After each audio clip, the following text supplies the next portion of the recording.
તત્સત પરમાત્માએ સદગુરુ મહારાજનો જય। હવે જોઈએ કે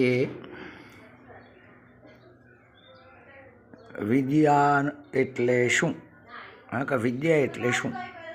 તો થોડોક વિચાર કરીએ કે વિદ્યા બે પ્રકારની હોય છે, એક વિદ્યા એક અવિદ્યા।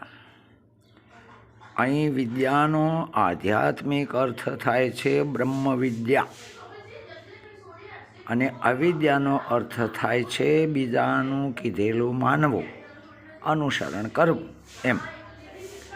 હવે બ્રહ્મ વિદ્યા એ એવો કોઈ વિષય નથી, પણ બ્રહ્મ વિદ્યા એટલે ચૈતન્ય, અને એ બ્રહ્મ વિદ્યાથી બંધનથી મુક્ત થવાય છે। જ્યારે અવિદ્યા પ્રભાવિત કરે છે, અગર તો અવિદ્યાના પ્રભાવિત થવાથી બંધનયુક્ત થવાય છે। જે બંધનયુક્ત છે એ અવિદ્યાને બ્રહ્મ વિદ્યા પણ કહ્યું છે। એક પ્રકારનો ભ્રમ એટલે વહેમ, વાસ્તવિકતાએ જે નથી તે। અને બ્રહ્મ વિદ્યાનો અર્થ થાય છે પોતાના ચૈતન્ય સ્વરૂપને જાણવું, અર્થાત મુક્ત સ્થિતિએ પહોંચવું। હવે જોઈએ તો જેમ પાણીને બરફના રૂપમાં જોવો, એટલે કે જે મૂળ વસ્તુ ચૈતન્યને દેહના રૂપમાં જોવી એ બ્રહ્મ વિદ્યા છે। જ્યારે દેહને એટલે વિશ્વ સહિતને ચૈતન્યના રૂપમાં જાણવું એ બ્રહ્મ વિદ્યા છે। હવે બ્રહ્મ વિદ્યા એનો અર્થ એ થાય કે પોતાની ચૈતન્ય અસ્થિની હાજરી, અગર તો પોતાના ચૈતન્ય સ્વરૂપનું ભાન। અને અવિદ્યા અર્થાત જેને વ્યવહારિક સત્તાએ એક પ્રકારની કળા, આવડત, અગર તો બુદ્ધિના અર્થ એવું થાય છે। વ્યવહારિક સત્તામાં તો એમ કહેવામાં આવ્યું છે કે રાગ પાગ પારખ નાડી ને વળી ન્યાય, તરવું તંતરવું તસ્કરવું એ આઠે આપ કળાય। એટલે કે રાગ એટલે રાગ થવો, આવવો, પાગ એટલે પાઘડી, પારખ એટલે એકબીજાની પારખવાની શક્તિ, નાડી એટલે આ આપણા શરીરના રોગો તપાસવાની એક નસ,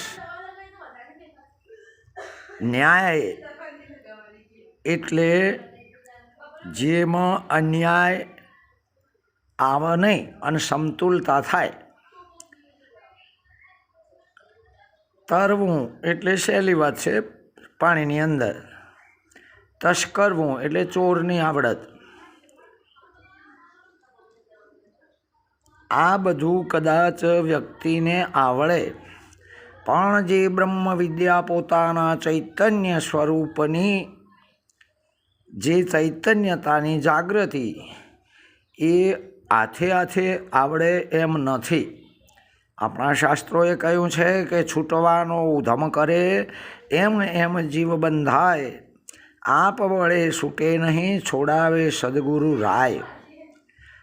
કહેવાનો અર્થ એ છે કે કોઈ તત્વવેત્તા યુક્તિવાન પુરુષના શરણે ગયા સિવાય આ પોતાના સ્વરૂપનું બ્રહ્મ ચૈતન્ય છું એવું ભાન થવું અશક્ય છે, મુશ્કેલ છે।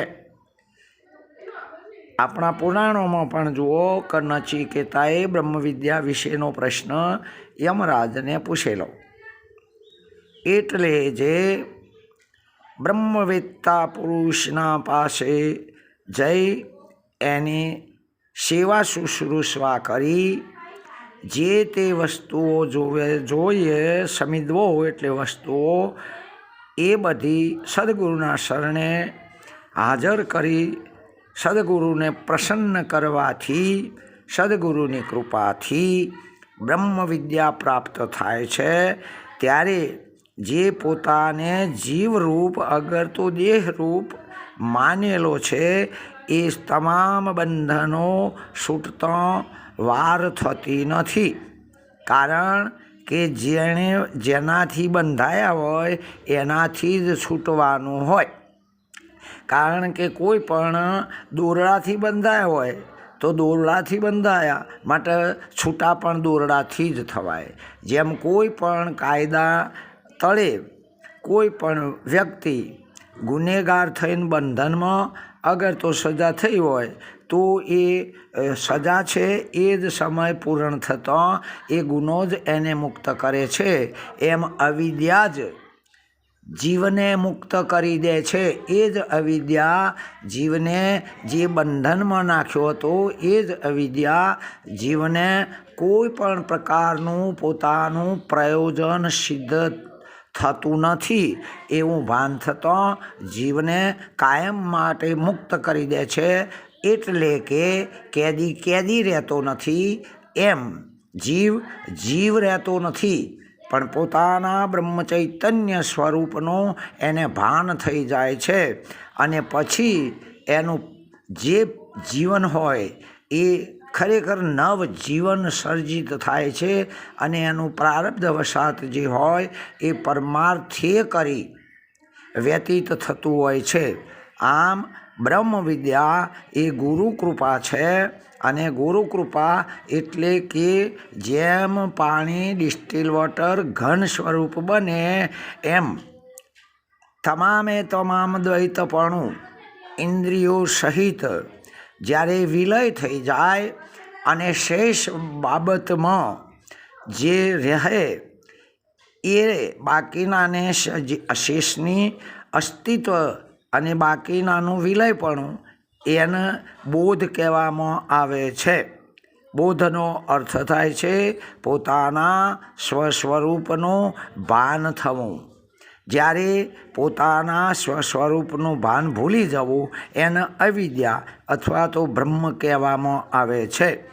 જ્યાં સુધી પોતાના સ્વસ્વરૂપનું ભાન ન થાય ત્યાં સુધી કોઈ પણ ઉપાયે સદગુરુની યુક્તિ સિવાય તત્વમસી વાક્ય સિવાય કોઈ પણ ઉપાયે આ બ્રહ્મવિદ્યા પ્રાપ્ત થવી મુશ્કેલ છે, થતી પણ નથી।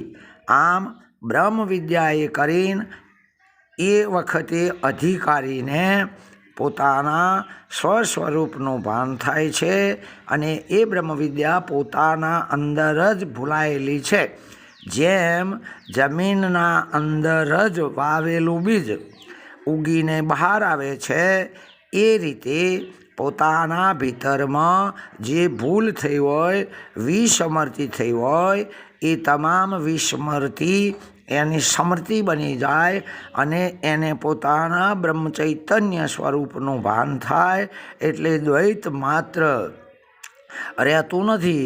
જેમ મોટા અગ્નિના ભડકા આગળ ઉધેવ પ્રવેશ કરી શકતી નથી, જેમ સિંહના એક જ રણકાથી એના એક જ ડણકવાથી કોઈ પણ પશુ પંખી જાનવર ગભરાઈને સફાળો ભાગી જતો હોય છે, એમ જુદાપણું માત્ર બ્રહ્મજ્ઞાનના પ્રભાવે કરી ક્યાં જતું રહ્યું છે એ પણ ખબર પડતી નથી। અર્થાત પોતાના સ્વરૂપમાં થઈ જાય છે। દાખલા તરીકે અંધકારું હોય અંધારું અને એની અંદર તમે બેટરી મારો તો એ અંધારું ગયું ક્યાં? એ કોઈ જગ્યાએ ગયું નથી પણ એ જ અંધારું પ્રકાશના રૂપમાં બની ગયું છે।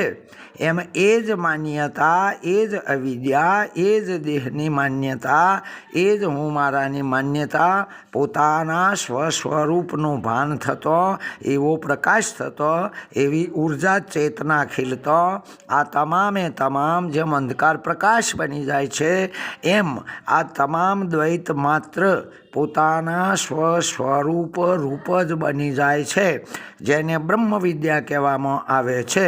જે તરફ આપણો લમણો હોય અને જે દિવસે બ્રહ્મ વિદ્યામાં એવી શરત છે કે જ્યાં હોય, જેવા હોય, જે સ્થળે હોય, જે પરિસ્થિતિમાં હોય, અરે ચાહે કોઈ પણ હોય, પણ એ ટાઈમે જ બ્રહ્મ વિદ્યા પ્રાપ્ત થતાની સાથે એનું બસ તમામે તમામ પલટાઈ જતો, પોતાના સ્વસ્વરૂપ થઈ જતો, કોઈ પણ વિલંબ થતો નથી. અગર તો કોઈ પણ જેમ કરંટ ચાલુ હોય, ફિટિંગ તૈયાર હોય, અને તમે સ્વિચ પાડો તો કોઈ પણ પ્રકારના વાયદા કર્યા સિવાય આ વીજળી એટલે લાઇટ થઈ જ જાય છે. એમાં કોઈ વિલંબ નથી કે કોઈ વાયદો પણ નથી. એ રીતે બ્રહ્મ વિદ્યા પ્રાપ્ત થતો કોઈ પણ પ્રકારનું સહેજ પણ વિક્ષેપ, અવરોધ કશું જ શરત નથી, રહેતું પણ નથી, ને પોતાના સ્વસ્વરૂપે થઈ જાય છે. ઓમ તત્સત. પરમાત્માએ સદગુરુ મહારાજનો જય.